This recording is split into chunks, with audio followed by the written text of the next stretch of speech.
Jaya Radha Madhava Kunja Vihare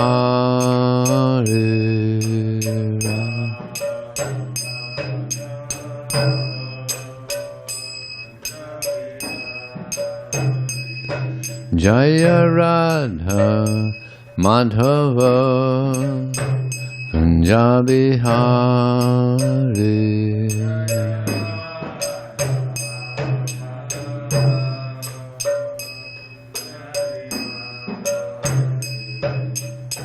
Gopijana Vallabha Girivanadari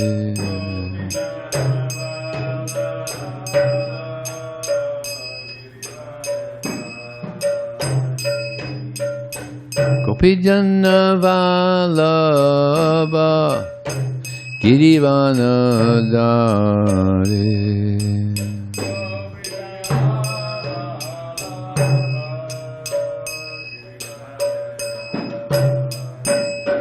Jaya Radha Madhava Kunja Bihare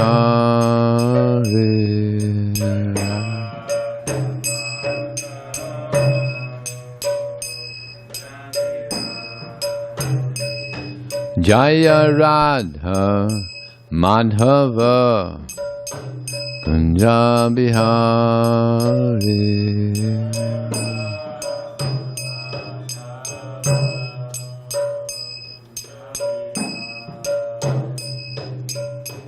Gopijana Vallabha Girivanadari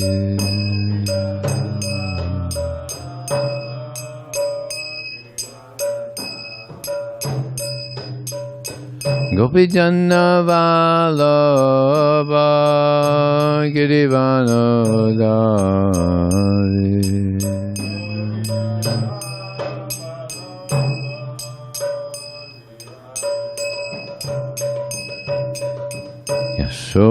Yasodanandana Vrdajana Ranjana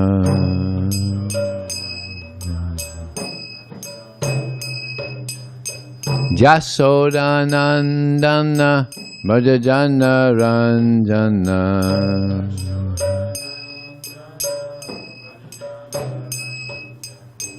Jamuna Tira Vanacharina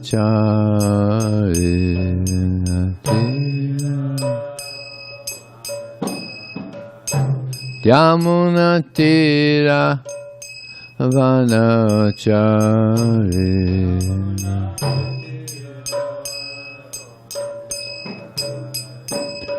Jaya Radha Madhava Kunja Bihare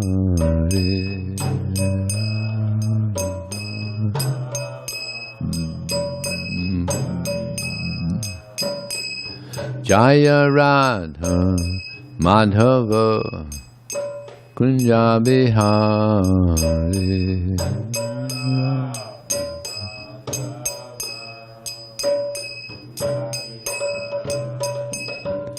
Gopijana Vallabha Girivanadari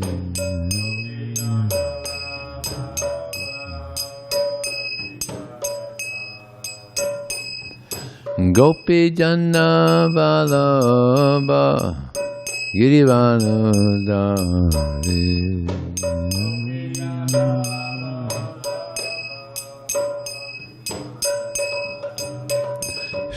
Sodanandana Pradyumna Ranjana Sodanandana Yasodanandana Brajajana Ranjana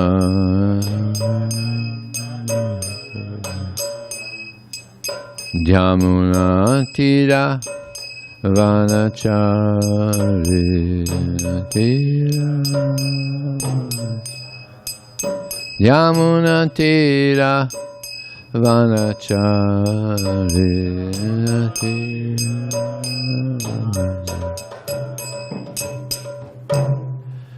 Jai Vasipad Paramahamsa Pravijakacharya Asatasa Trishri Shimad His Divine Grace the A.C. Bhaktivedanta Swami Srila Prabhupada Ki Ananda Gaura Vaishnava Ki Jai Namacharya Srila Haridas Thakur Ki Jai ISKCON Founder Acharya Srila Prabhupada Ki Jai Prem Sakaho Shri Krishna Chaitanya Prabhu Nityananda Shri Advaita Gadadhar Srivastri Gaur Bhaktivedanta Ki Jai Shri Shri Radha Krishna Gopinath Samakun Radhakun Giri Govardhan Ki Jai Shri Vrindavandam Ki Jai Shri Maya Purnavidam Ki Jai Gaṅgā Maya Ki Jai Jamuna Maya Ki Jai Tulsi Devi Ki Jai Bhakti Devi Ki Jai Samveda Bhaktivinoda Ki Jai Transcendental Book Distribution Ki Jai Harinam Sankirtan Ki Jai Gau Premanandi. All glories some of devotees, all glories some of devotees, all glories some of devotees, all glories, Shri Shri Guru and Shri Gauranga.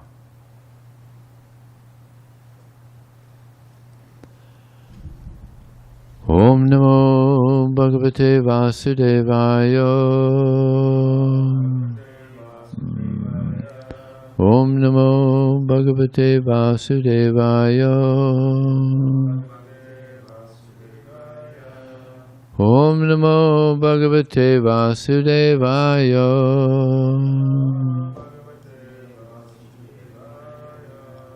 So we're reading from the Srimad Bhagavatam, Canto 5, Chapter 17, text. Anybody know? Huh? 15. 15? Yes, Prabhu. 15. Whoops. Sorry about that, though. Srimad Bhagavatam.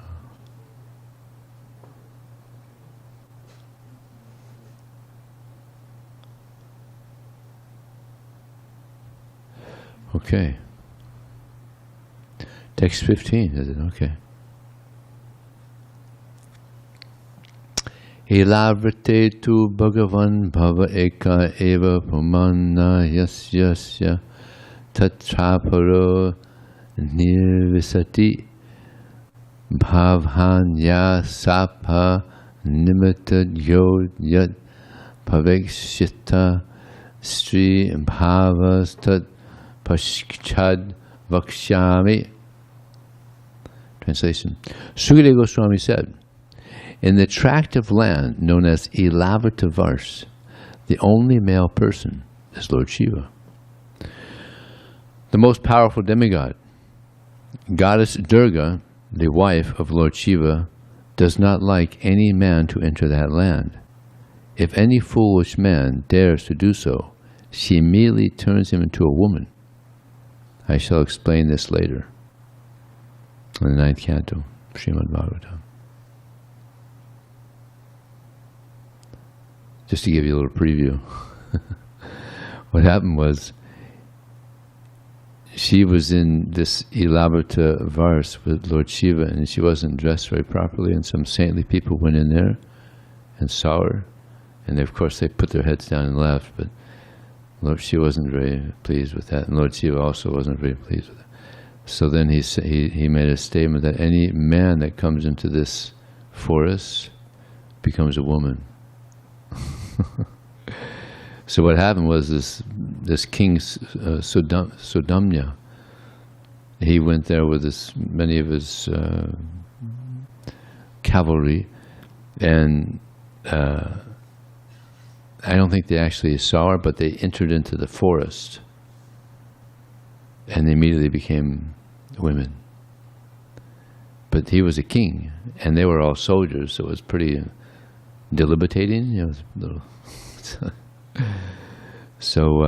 But he had a guru named Vashisha Muni, and he went to him and said, Gurudev, please, we're in this very awkward situation, can you please help?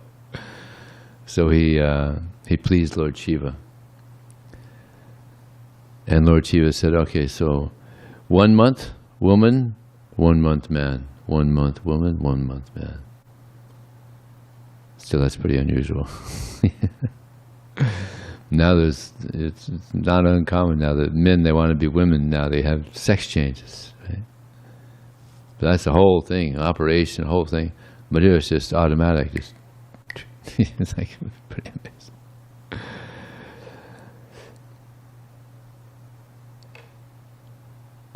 So next verse. There was no purport there. In 11th verse, Lord Shiva is always encircled by 10 billion maidservants of Goddess Durga. What's the population here in the world now? Yeah. 10 billion maidservants. That's more than the population on the planet. So it's kind of one of those things that you just, kind of inconceivable. You put that in the inconceivable file. Inconceivable. The quadruple expansion of the Supreme Lord is composed of Vasudeva, Pradyumna, Aniruddha, and Sankarshana. Sankarshana, the fourth expansion, is certainly transcendental, but because his activities of destruction in the material world are in the mode of ignorance, he is known as tamasi. Interesting that he's an expansion of Krishna. He's an incarnation of Krishna. And it says here he's transcendental, but because his activities of destruction are in the material world, they're in the mode of ignorance. He is known as tamasi. Interesting. The Lord's form in the mode of ignorance. Lord Shiva knows that Sankarshana is the original cause of his own existence, and thus he always meditates upon him in trance by chanting the following mantra. Purport. Sometimes we see a picture of Lord Shiva engaged in meditation. This verse explains that Lord Shiva is always meditating upon Lord Sankarshana in trance. Lord Shiva is in charge of the destruction of the material world. Lord Brahma creates the material world, Lord Vishnu maintains it, and Lord Shiva, he destroys it. Because destruction is in the mode of ignorance, Lord Shiva and his worshipful deities, Sankarshana, are technically called tamasi. Lord Shiva is the incarnation of tamagun. Since both Lord Shiva and Sankarshana are always enlightened and situated in the transcendental position, they have nothing to do with the modes of material nature, goodness, passion, and ignorance. But because their activities involve them with the mode of ignorance, they are sometimes called tamasi.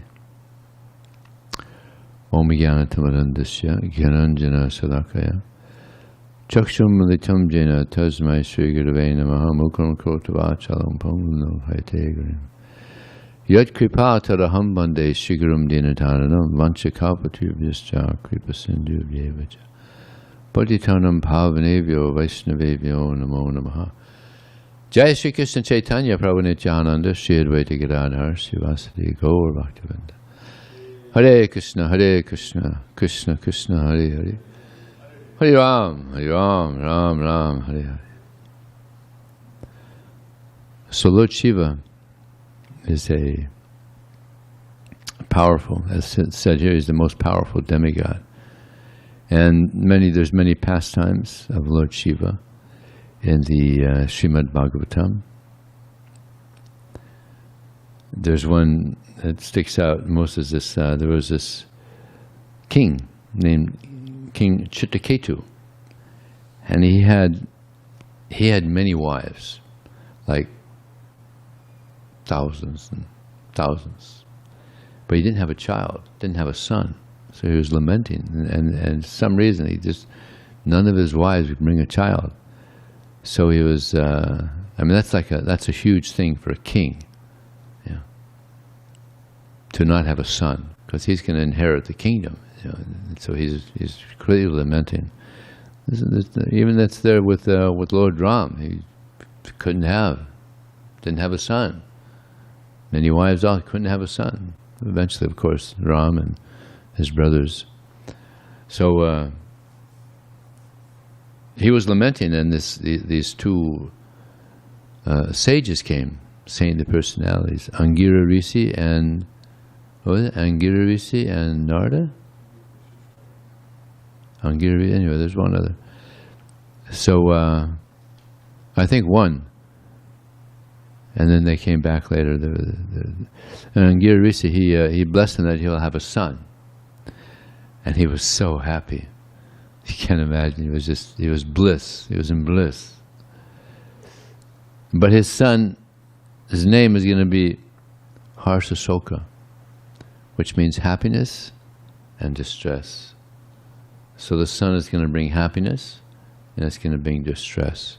And that happens quite a bit. Yeah, that happens a lot. I know my father he experienced a lot of distress with me. We rebel, it's a general tendency, we rebel, we're all so cute and nice, when we're born, so nice, and then you get older and the tendency is to rebel. Still, it's like that? Yeah, I remember when I was, worse now, huh? It's a lot worse now. I was growing up in the 70s, oh my God, my friends, we all rebelled, we'd frying out our fathers, So Harsasoka. So the king, Chitraketu, was thinking, well, all right, he won't be so obedient, but that's okay, anyway, at least they got a son, So he was thinking that was going to be the problem. He's just going to be not very obedient. He's going to rebel. So he was in ecstasy. His wife was in ecstasy. The whole kingdom was happy that finally he has a son. But then when he was 5 years old, he died. And the nurse went in there and saw that he was dead, and she was just screaming. And the mother of Harsasoka, why is she screaming? And she went and saw that he's dead, and she just fainted. And then news got to King Chitraketu, and he just couldn't believe it. He couldn't even walk. His legs were like practically buckling under him. He was so distressed that finally he's got a son. Now he's dead. So then he's in their room, and they're all lamenting, and Angiri Rishi shows up with, I think, Narada Muni. And he said to the child, why have you left untimely? Like this, giving such distress to your parents. And it's described that the Jiva said that I am moving. He came back to life. Yeah.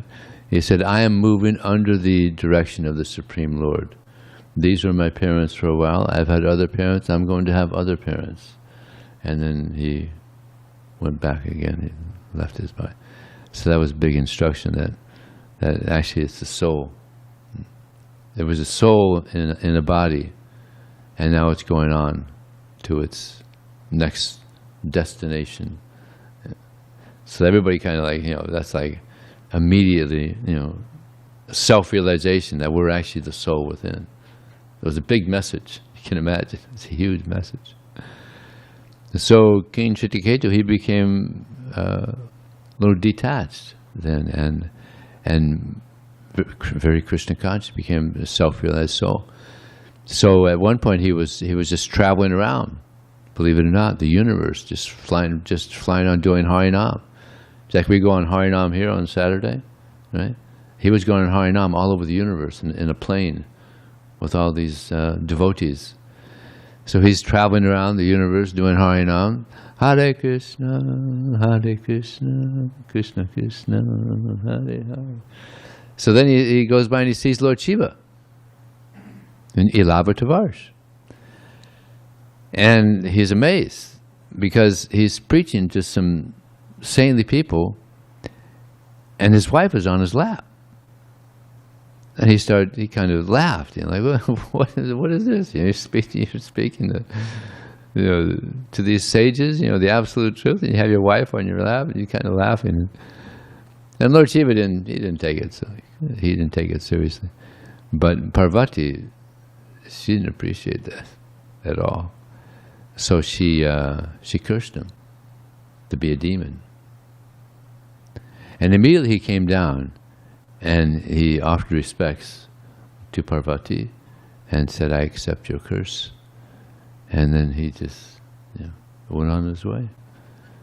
and he became Vritrasura, who was a big demon, and he fought against Indra, the demigods. But he was actually a devotee in a demon body, because he was encouraging Indra to kill him. Because I'm gonna go back to Godhead. So Lord Shiva, Indra, he was a little hesitant, because he's encouraging Indra to fight, to kill him. Don't be afraid, it's okay. Just you go ahead, fight, kill me, it's okay. He was a powerful demon, Vritrasura. He was killing all the soldiers of Indra. But he was encouraging, don't be, and he actually I think he knocked his thunderbolt out of his hand, and all kinds of things happened. But what's interesting is that after he was cursed, he accepted the curse, just completely detached from the curse. It just wasn't a problem. So then Lord Shiva said, Narayana parasarve dakutasthina vibhiti svarga pavarga narakesi apitoyartha darsana. He said, devotees of the Lord, they do not fear any condition of life, to go to hell or heaven or any condition, liberation. It's all the same for them, because wherever they go, they're going to serve Krishna. And sure enough, he was in the body of a demon, Vritrasura, but he was serving Krishna. He was just doing his duty. And then it's described that after he left his body, he went back to Godhead. So, amazing. So this is one of the pastimes of Lord Shiva. He's also known as vaiṣṇavānāṁ yathā śambhuḥ, which means that he's the greatest Vaishnava. Although he's a demigod in the mode of ignorance, he is the greatest Vaishnava. He's always thinking of Sankarshana, always meditating on Sankarshana. Now what's also interesting is that there's many followers of Lord Shiva. People worship Lord Shiva. Like millions of people worship Lord Shiva. And by worshiping Lord Shiva, they get some material opulence. Many of them. But people that worship Lord Krishna, generally they're not very opulent. But Lord Shiva, he lives under a tree. And Lord Krishna, or Vishnu, they live very opulently. Well, Krishna not so much. Krishna lived in Vrindavan. But of course there in Vrindavan there's kapavriksha trees, and there's chintamani gems, so it lives pretty nicely. So it was asked that why is it that those who worship Lord Shiva are very opulent, but Lord Shiva himself, he lives under a tree. But those who worship Lord Vishnu, they're poverty-stricken, many of them, but Lord Vishnu, he lives very opulently. And then it was explained that actually those who are devotees of Krishna, because their consciousness is elevated, they're actually more opulent than those who are worshippers of Lord Shiva, because their interest is just in material opulence, which is nothing. It's nothing. It's just all temporary. It doesn't bring any satisfaction to the soul. But devotees of the Lord, they have the real opulence of devotion to Krishna.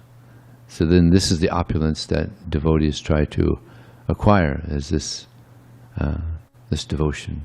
This is real opulence. Yeah. This is the greatest wealth, actually.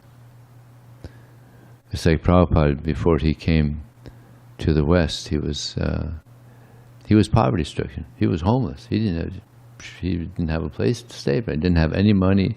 Just had one or two devotees, and but he was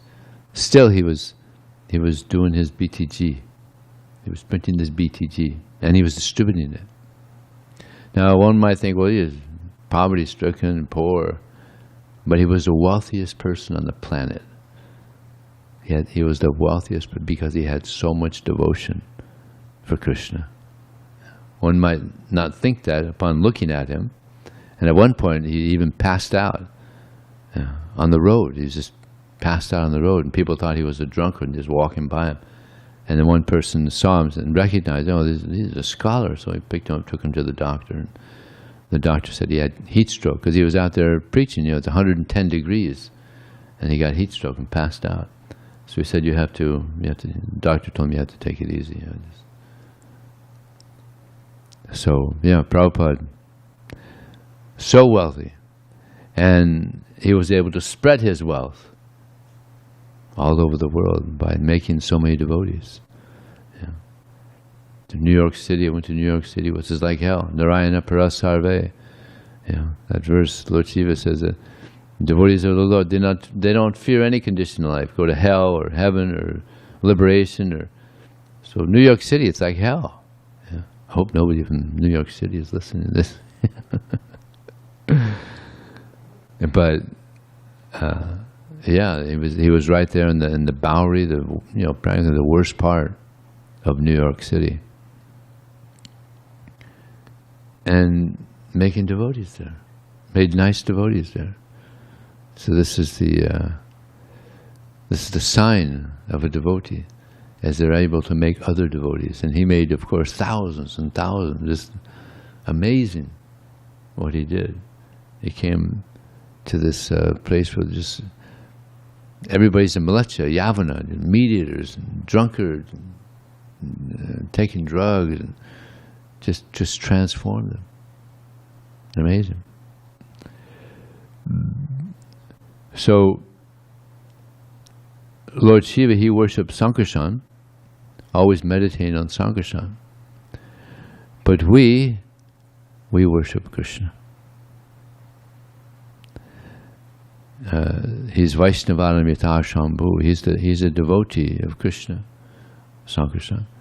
And we are also trying to become devotees of Krishna. And we're also trying to always meditate on Krishna. Manmana bhava bhakti. Always think of me. Become my devotee. Worship me and offer your homage unto me. Thus you'll come to me without fail. I promise you this because you're my dear, very dear friend. So we're also trying to think of Krishna. This purifies the mind. This purifies the heart. If we think of Krishna, because Krishna is the most pure, then we get purified.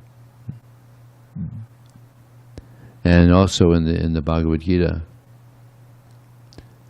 Krishna says, Aham sarvasya prabhavo matā sarva papartante iti madbhava bhajante mam buddha bhava samagara. That I'm the source of all material and spiritual worlds. Everything emanates from me. The wise who know this perfectly, they engage in my devotional service. So this is the position of Krishna. This is the greatness of Krishna. See, Lord Shiva never said that. Lord Vishnu never said that. Lord Ram never said that. But Krishna said. Jesus never said that. Allah never said that. But Krishna says this. He's the source of everything. Everything is emanating from him.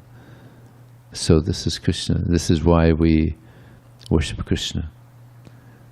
Yo mamevama samudho janati purusa. Whoever knows me as the Supreme Personality of Godhead, he's the knower of everything, and therefore engaged in my devotional service. And whoever knows this, he becomes wise.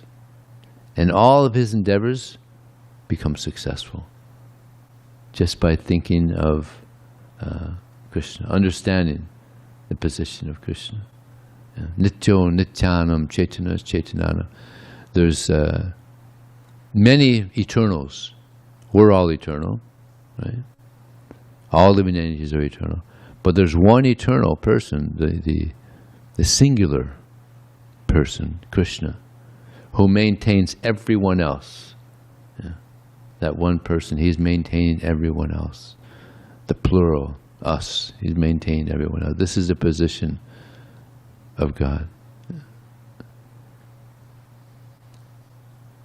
And also, he says, Chaitasas sarvakarmani mais yasimapara. Krishna says that, Chaitasas sarvakarmani, just depend upon me and always work under my protection. And thus you'll come to me. This is something that I meditate on book distribution a lot. Depend on Krishna. Whatever we're doing, we depend on Krishna. not on our own abilities.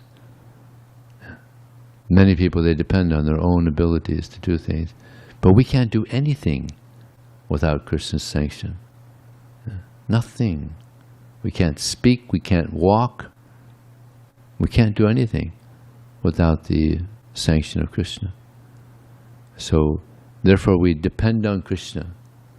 I was meditating on this a lot yesterday on book distribution. And it's such a nice consciousness just to think that, yeah, Krishna's in control. Just depend on Krishna. Yeah. Such a nice meditation. Yeah, most people, they depend on their own abilities. I'm a self-made man. There's no self-made man. By Krishna's sanction, due to their past karma, people get certain success. Of course, in the Srimad Bhagavatam, it said, according to our own ability, according to the sanction of Krishna, everybody gets a certain result. Karmana daivanetrena jantur deho papatiya. According to the sanction of Krishna, according to our own activities, we get a certain result. We go into a certain family. But mostly, it's up to Krishna. And therefore, it's also stated, upadrastana mantacha bharta bhokta maheshwara paramat meti chapyukto dehesmin purusapraha. Within this body is another transcendental enjoyer. He's the Lord, He's the overseer, and He's the permitter. He's the permitter.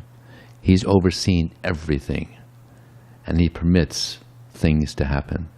Without His sanction, nothing happens. Yeah. So, yeah, therefore we try to serve Krishna, the Supreme Person. And if we do, then we're in very good hands. It's like sometimes people, they claim to be God, or they think they'll become God. But God has a very big job description. Yeah. Like He controls everything. He creates everything. And what do? We create a mess. But God, He creates everything. Just like people have these nice houses, multi-million-dollar houses. But what are they made of? Bricks? Steel? Can anybody make bricks? Make dirt. Come on, we got some big science. Make some dirt so you can make a brick. Or make some steel. You can't make steel, you can't make a brick. But that's all it is, steel and bricks and pipes. So this is all coming from Krishna. So therefore everything should be utilized in the service of Krishna. This is the proper utilization of things. Otherwise, if we utilize things for our own sense gratification, then we're thieves. We're taking from Krishna for our own sense gratification. But no, everything should be utilized in the service of Krishna.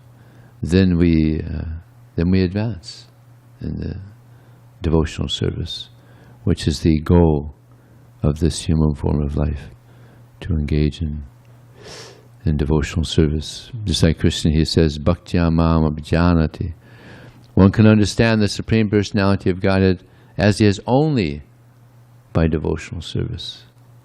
And when one is in full consciousness of Him, through such devotion, he can enter into the kingdom of God. So this is a service with devotion for the pleasure of Krishna.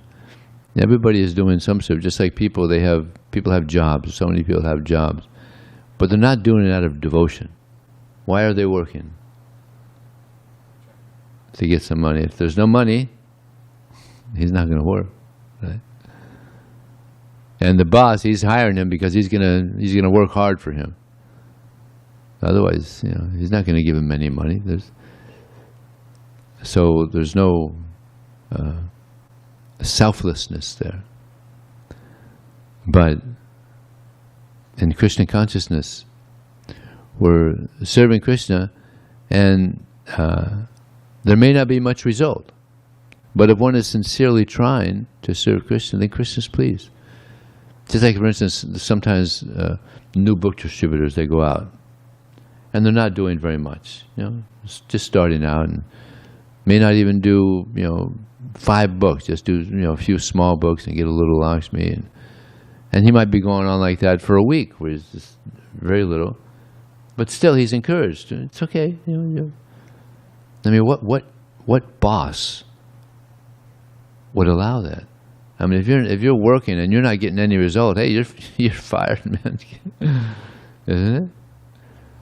But in Krishna consciousness, if one is sincerely trying, then Krishna is pleased, and the devotees are pleased if one is sincerely trying to serve Krishna. Yeah.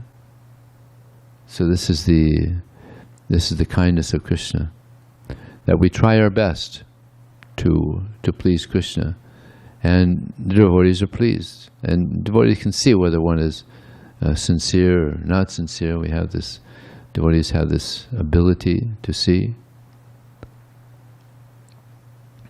And if one continues serving Krishna, then one gets better and better. Just like practice makes perfect.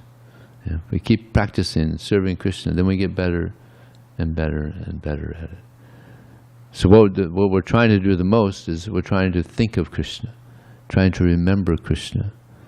And Arjuna, he said, I find this process that you've described to just be impractical, because the mind it's chanchalam. It's like we chant japa, the mind is just like, it's so difficult to control, isn't it? So he said, chanchalam hi mana Krishna pamati balavadrutam tasyaham nigraham manye vairi vichatuskara. So he considered this to just be impossible, to control the mind, to control the senses.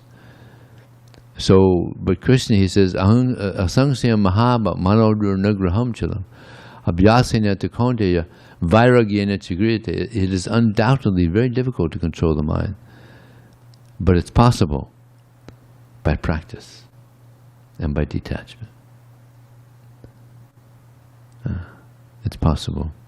So we just have to keep trying, keep, yathā nischalati, from wherever the mind wanders due to its flickering, unsteady nature, one must bring it back under the control of the self. You just have to keep on bringing it back. Prabhupada said the mind is like a little baby, like a 1-year-old baby. The little baby has to be watched constantly, right? You have children? Yeah. So when they were children, you have to constantly watch them, otherwise they get into some mischief or do some. It's like they have homes that are child-proof, right? Spend a lot of money, so that wherever the child goes, it's not going to cause any difficulty, any problem in the house. Yeah. So he said the mind is like a little child, it has to be constantly watched. Don't go over there. Don't go over there. Stop that. No, don't go over there. Hare Krishna. No, don't go over there. Hare Krishna. No, don't go over there. Hare Krishna. Got to keep on bringing it back to Krishna. And eventually, we'll find satisfaction in serving Krishna. In this world, what's that song? I can't get no satisfaction. And they used to sing it. It was very enthusiastic. Yeah, I can't get no satisfaction. That's this world. You can't get any satisfaction because it's all material. We're spiritual, and they're trying to get satisfaction through material arrangement. But no, it's not possible. But by serving Krishna, we get satisfaction, full satisfaction. And therefore we're able to live a very simple life. People can't imagine, just like there was this one, you all know this, the Lord of Zetland. He wanted to be a Brahmana, and he asked the devotee, can you make me a Brahmana? Oh yeah, no problem. Just follow these 4 regular principles: no gambling, no intoxication, no meeting, no illicit sex. What was his reply? Impossible. Impossible. But it is possible. But you got to get the higher taste.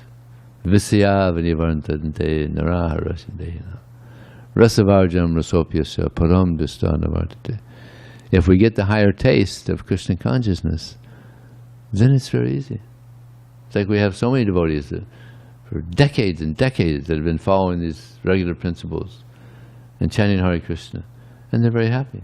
Yeah. So you could judge by the results.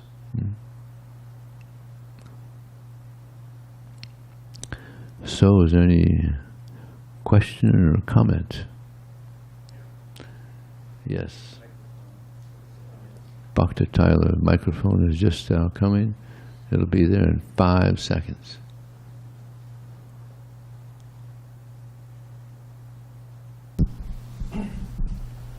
So thank you so much for a wonderful class. I had 2 types of questions. One is just a couple quick ones about Shiva, that I heard a great benediction to a follower of Shiva is that if they're very sincere, that Shiva will deliver them to Krishna as a devotee. Oh, you ever heard that? I never heard that. Really? Okay, I'll have to check that out. So I was always concerned about their devotion for Shiva, but because Shiva is ultimately a devotee of Krishna, I thought that staunch following of that is he can make you a devotee by following him. So that's actually my bigger question is that. The other question I had about Shiva was the significance of his abode, which is like material and kind of spiritual, Kailash. Do you know much about the place that he resides? But is it called Kailash? I'm just thinking of the chart that we have that shows all these breakdowns. Oh yeah, right. Yeah, so Kailash. And I've been trying to. And this is Ilavata Vars means like place. You know, like there's Bard Vars, the place of Bard means like place. I guess he has different abodes. Yeah, because I heard he had his was special, where it was like spiritual and material. It was like right on the strata of where that came. So I didn't know if we knew much about. See, I don't know much about Shiva. I haven't really studied. I don't know much about Shiva either. Yeah, you hear these things whispered. We focus on Krishna. We don't focus too much. So that's why I was happy for his devotees when I heard that. Like he'll bring. I'll have to figure out where I got that information from, and then because it made an impression upon me. So the main thing I was going to get into this with Balaram's class, but there were so many great questions we didn't have time for it. And Rajanananda Prabhu, he did a really good job of breaking down some of the creation tattva, right? Like, remember he took one class and he like went through all the different expansions and broke it down. So we're at a really interesting point where we're talking about the first quadruple expansion, and then Krishna again will do another quadruple expansion. And we don't see the characters in that first quadruple expansion come up that often or really talk about their deity forms. So I'm wondering kind of why Krishna is expanding himself quadruply that first time. It seems like he's giving these very powerful demigods worshipable forms that aren't quite himself. So why make Sankarshana, why make Sankarshana a devotional form for Shiva to follow and not Krishna directly? And then why does he expand into those other forms? And I was reading the purport, it said one of them's hanging out on the serpents in Anantashesh, or is that like one of them is on the serpents down below then, one of the expanded forms? Like, why is he expanding into these quadruple forms? And then what are the functions of them? Krishna has unlimited forms. There's unlimited incarnation. And they all have different purposes for their particular incarnation. And exactly why they appear in these different incarnations, I don't know. There's billions of incarnations of Krishna. And there's a purpose for their. Just like Buddha, he came because they were killing the animals, and so he came to stop that, and he did. Unfortunately, now the Buddhists are eating. A lot of them are eating meat, but there's an example there. And Lord Ram, he came to show the perfect example of a king. So there are many different reasons that the incarnations are coming about. And I don't know the exact. I've studied that wonderful chart, right, that shows that breakdown of going all the way down.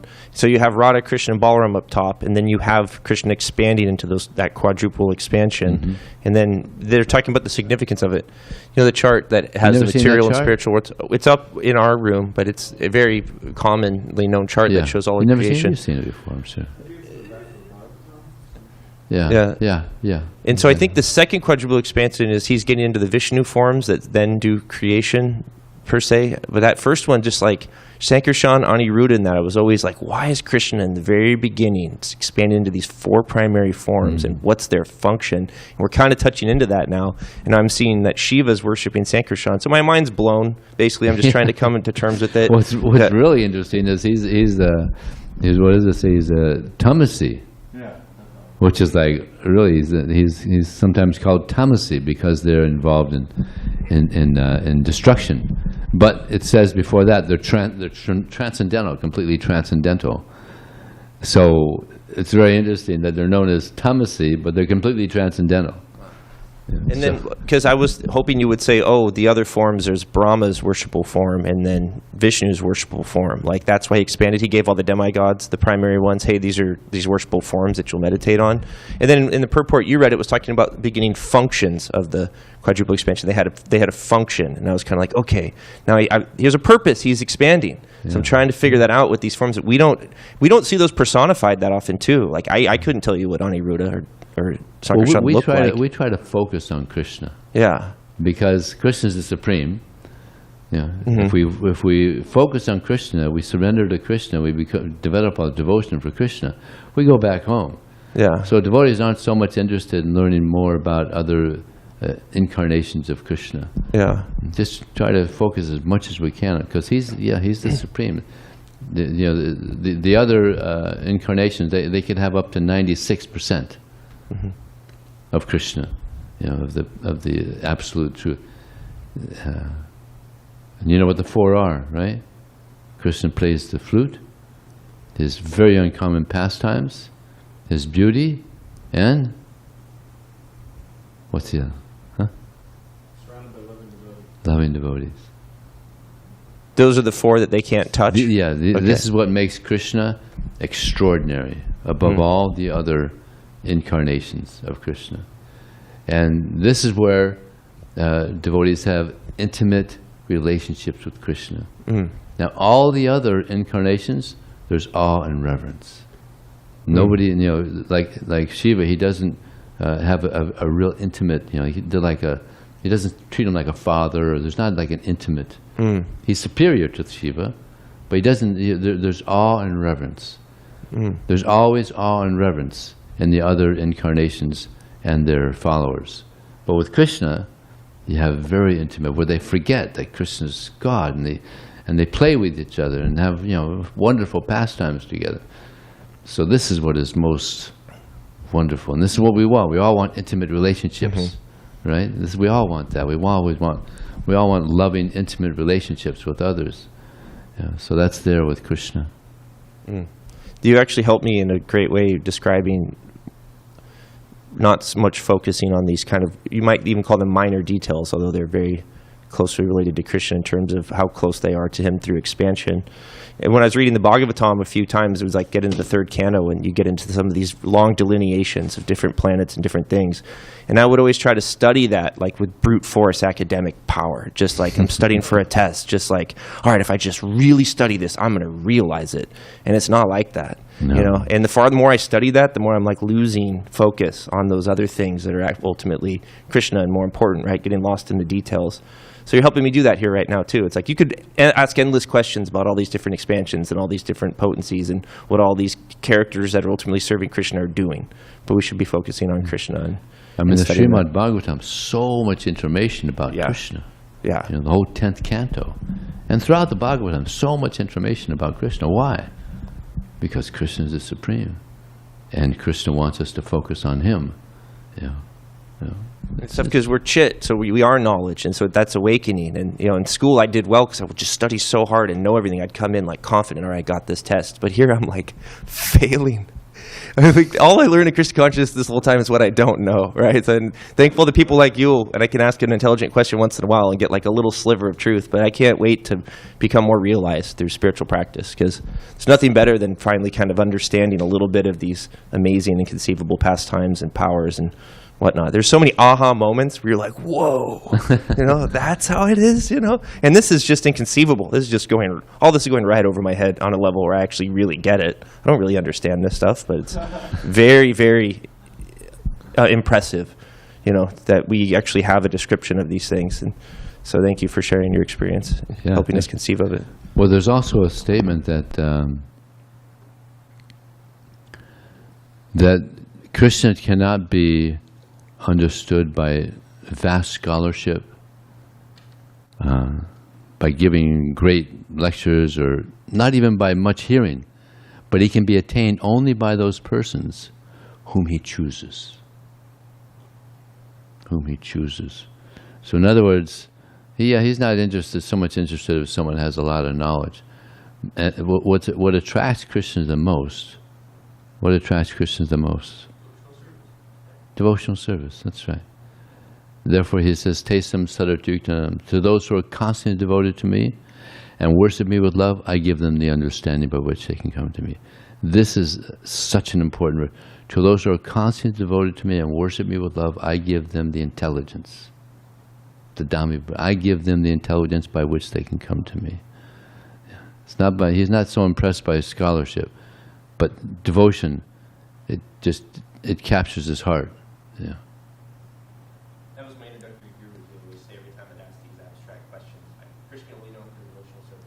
Krishna can only know through devotional service. Yeah. What about this? No, what Krishna can only know through devotional service. But see, so it's like, yeah, and I do that during Krishna book. I try to ask these questions. He goes, it's a meditation. Just like try to think about Krishna.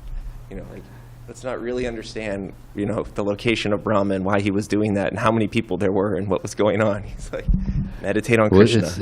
It's devotion. Even in conditioned life, it's devotion which is most attractive. It's like I remember when I was young, reading in the newspaper, there was a lady who had a child, and the child, you know, I don't know, maybe 6 months old or so, and the child was somehow crawled near a car, and the car was rolling backwards, and the child was there. He's going to get run over.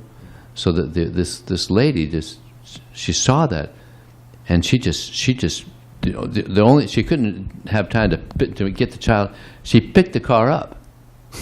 Of course, it probably wasn't a big car, but the adrenaline just flew through her. You know, she just to save her child.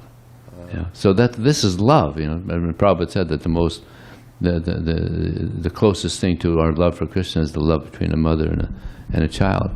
So there was so much love there that she was able to, you know, pick up a portion of the car to save her child.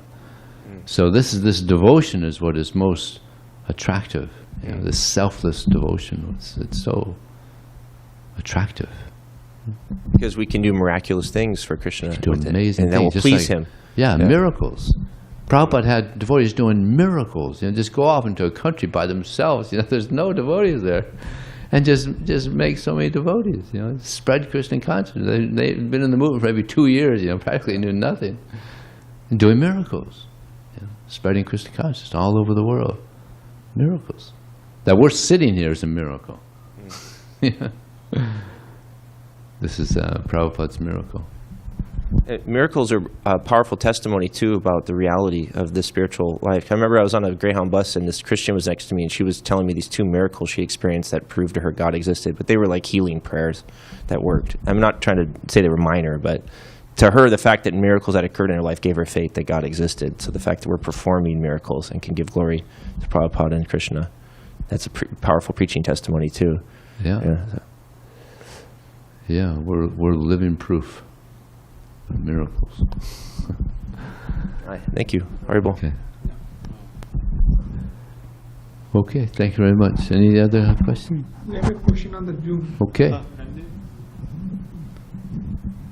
Vijay Prabhu, Hare Krishna, Vijaya Krishna Prabhu. may I? You may.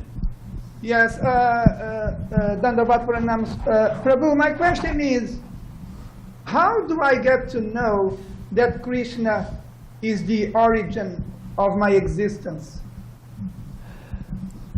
Well, if you read Bhagavad Gita, you read Srimad Bhagavatam, and you hear Srila Prabhupada's lectures, you'll get clear, logical understanding that Krishna is the origin of your existence and everyone's existence. We're very fortunate we're getting such clear knowledge from Krishna and from Srila Prabhupada. Okay?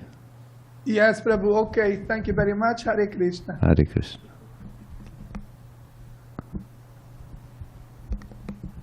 Srila Prabhupada ki jai.